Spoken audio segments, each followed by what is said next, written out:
Hello everybody, Rocket Powered Ape here, bringing you another Space Engineers video.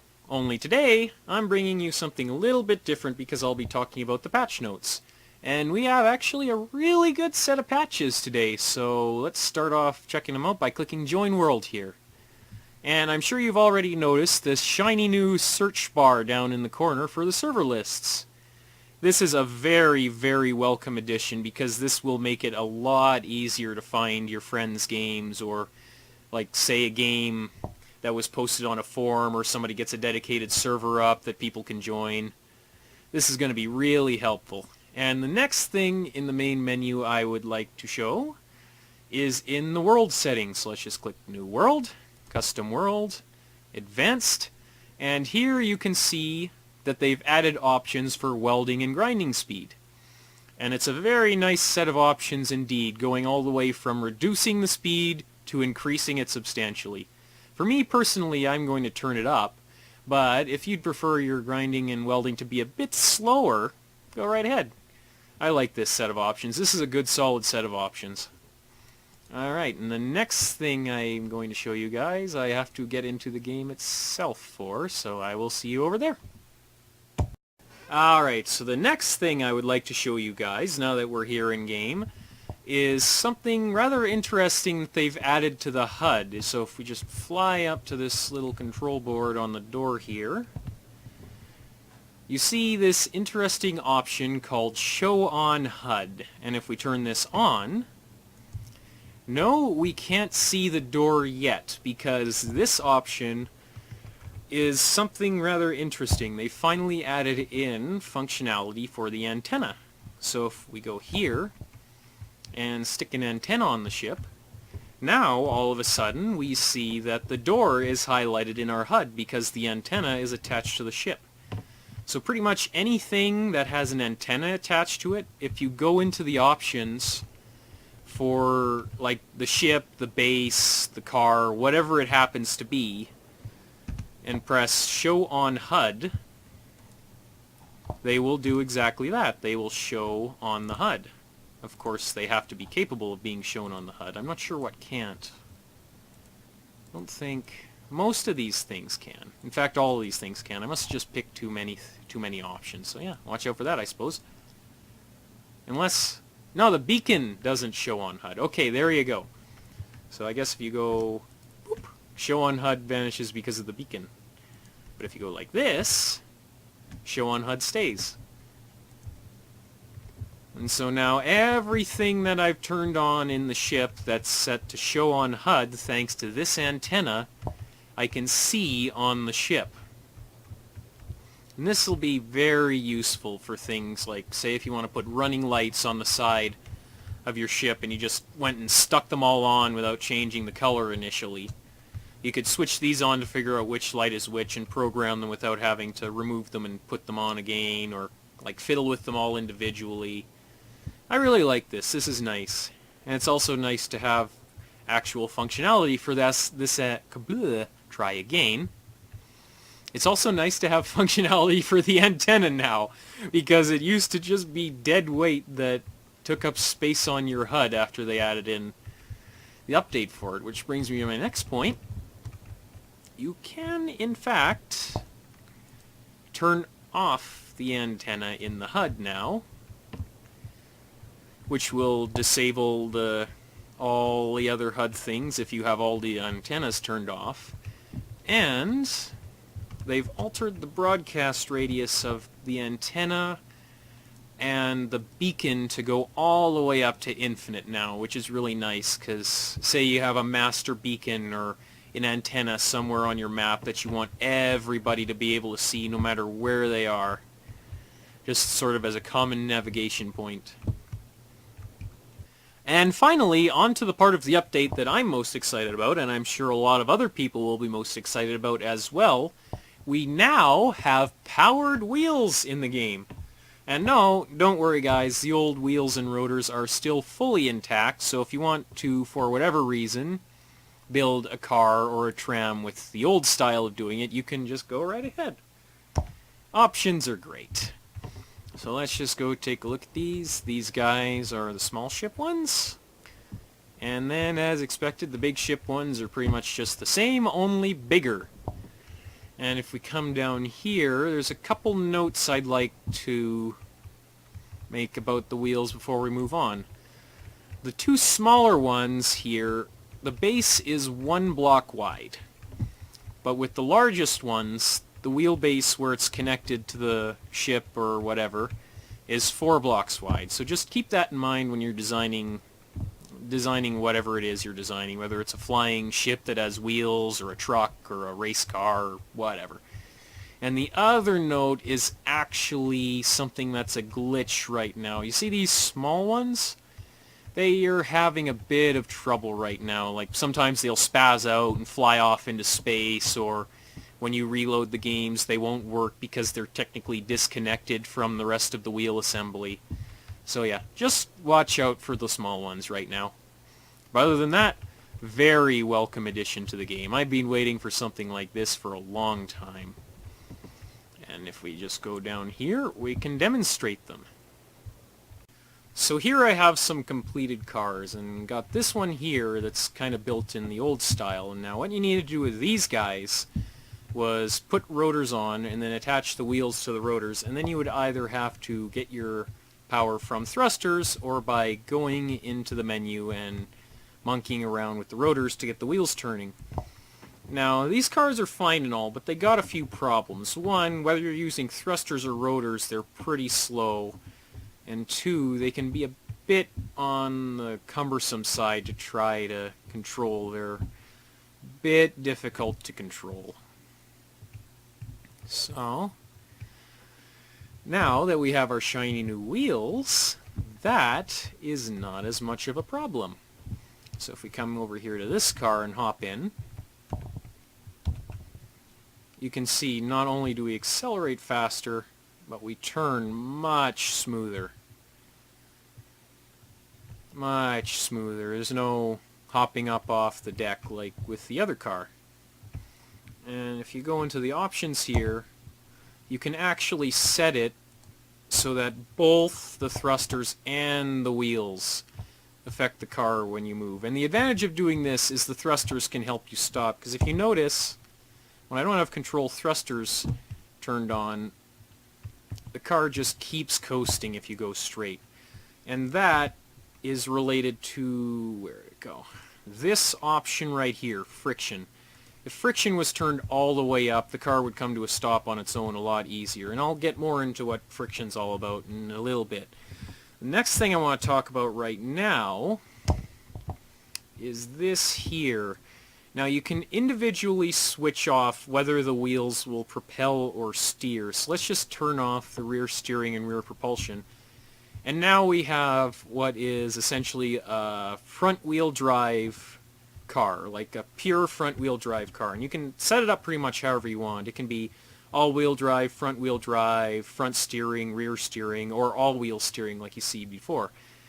And obviously with just the two wheels going, we don't have nearly as much power in the car. So if we go and switch these back on, the car goes a lot quicker. Now, as for the controls for the wheels themselves, you don't use the mouse when you're steering with the wheels. It's done entirely with the keyboard. W goes forward, as you'd expect. S goes back. And then instead of using the mouse to turn, you go A to turn left, and D to turn right. Spacebar is your brake. P is your handbrake, just like with the landing gear on another ship. Okay, so the next thing I'd like to talk about are the options for the wheels themselves. And I'm going to start with this one here, power, because it's the simplest of them all. Because it's pretty much exactly what it says. It's the amount of power you put into the wheels themselves. So say I were to turn this down, you'll notice that now the car is accelerating a lot slower than it used to, and it has a much lower top speed. But if I were to go back in, crank the power up, now not only does it accelerate a lot faster, but it has a much higher top speed. So we go back in here, let's just reset this to 40, which is the sweet spot for this car. Every vehicle will kind of have its own sweet spots that you'll just have to figure out on a case-by-case basis. I'll go back in here. Next option is friction. Now this is pretty much how well your tires are going to stick to whatever surface you're driving on. I find with this car a setting of about 20% is good, but if we turn it down here and drive around, you'll see cars become a bit more drifty. It's almost like it's sliding around on ice now. Not a lot of grip, but if we go back in here, turn friction all the way up, now there's so much grip that when I try to turn, the car actually spazzes out a bit. So let's just go back in here, turn the friction back down.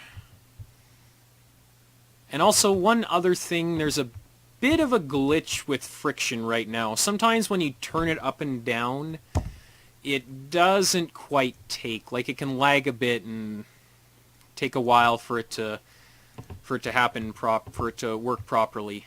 Like you see now, my car is kind of getting a bit wonky, so I'll actually have to reload the game to fix that problem. So yeah, just keep that in mind for now. Alright, now on to the next option, strength. Strength is pretty much the amount of air you have in your shocks. So for example, if I turn strength all the way down, you can see the weight of the chassis is pushing down, so it's sitting at its lowest point. And if we drive it around, you notice the wheels are a lot bouncier now. If we go back in, all wheels, and turn the strength all the way up, not only does the car hop when we do that, but the wheels are now very rigid because there's essentially the maximum amount of air in the shocks, so they're not going to be very bouncy. They're going to be very stiff. And so with this car in particular, once again, you're going to want to fiddle with it for your vehicle, but with this one, about 50% is good. Let's just stop there. And finally, let's talk about damping. Now, damping's an interesting one. I didn't actually think it did anything at first, but it actually does, and I'll show you what it is. It's almost unnoticeable at first, but if you pay attention, you can see it. Now, with damping turned down, my car's a lot more wobbly. Like, when I accelerate, when I turn, just overall, the car's a lot less stable. So, strength is pretty much, like, if you think of it this way, strength is the amount of wobble you have in your shocks. Damping is the amount of wobble you have in the car overall. So with damping turned up, you see the car's much more stable. Now, once again, depending on your vehicle, you might want damping turned down a bit lower, but for these little race cars, I find having damping cranked all the way up to be the best. Okay, so the last thing I'd like to talk about is attaching the wheels to the vehicles themselves. Now, this can be a bit on the counterintuitive side at first, but once you wrap your head around it, it's actually pretty simple. So just bear with me on this. Let's go new station, click. Let's go mirror. Now, the way the wheels turn once you actually get your vehicle built is relative to two things. The initial block that you placed, as well as the direction that your cockpit is facing. So let me just demonstrate what I mean here. Now, if I were to add some blocks, put some wheels on here. Boop. Boop. Boop. Now we add a reactor and a cockpit. And if this works the way it's supposed to, then it doesn't matter where I place this cockpit anywhere along here, only that it's pointed in that direction. So let's say put it here. Now this bit can be a bit buggy. Remember how I was talking about how it's based on, the way the wheels turn was based on where your initial block is. If it worked the way it's supposed to, then the front wheels will turn one direction and all these other wheels will turn the other direction, because the back edge of this block will count as the center point for the wheels on your vehicle. If it's glitched out though, then the front edge of this block will count as the midpoint for the wheels. But that's not really that big a deal, especially with this demonstration, because I could just add more blocks and have it work properly anyway. So let's hop in the cockpit here and go control thrusters, control wheels. And yeah, we've run into the bug. All the wheels are turning the same direction. But this point here, that means that this point here, right in front of the wheels, between these two blocks, is the midpoint of where the wheels are. So if I delete these wheels and put wheels here,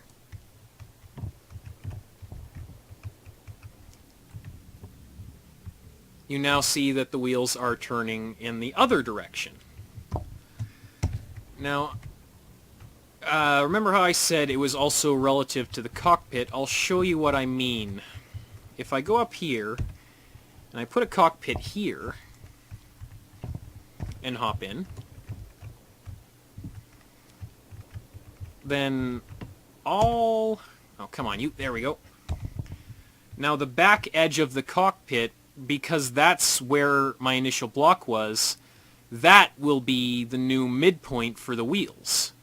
So if we spin them up and turn them, I need to turn on control wheels first. You see now they're all turning in the same direction.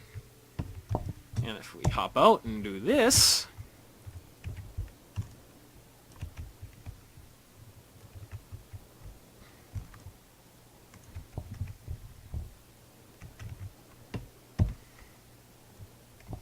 add some wheels here, those wheels there should turn one way while these turn the other way. Exactly like so.